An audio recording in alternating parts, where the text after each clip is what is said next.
Oprah's generation is more mad they don't have the freedom to treat us like the silent generation treated them because they were waiting for when they were older. They're like, I get to act unhinged, treat my kids like shit, and I'm gonna be put on this great pedestal because that's what they did to their parents' generation. No matter how much their parents treated them like shit, they still entertained them, they still had dinner with them, they still had conversations with them, and they entertained them until the day they died. And with all of this unhealed trauma they have from their parents, all of that aggression and beating went out on us. That's why they were putting belt to ass to kids. They would like, oh, I'm the parent. You just have to listen to me. You don't get a right to say anything.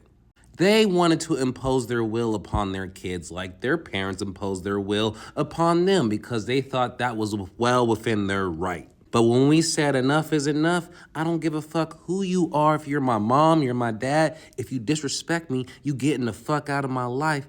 They don't like that. And they're mad because the societal standards when they were growing up, they couldn't do that without being condemned. And now that it's acceptable in society to treat older generations that treat you like shit, to push them to the side, and they are the older generation, they're gonna try and gaslight and manipulate us anyway to go back to what it was. And we're not having it. And that's why they're upset. That's why they continue to have these conversations because they want to go back to what the silent generation did to them.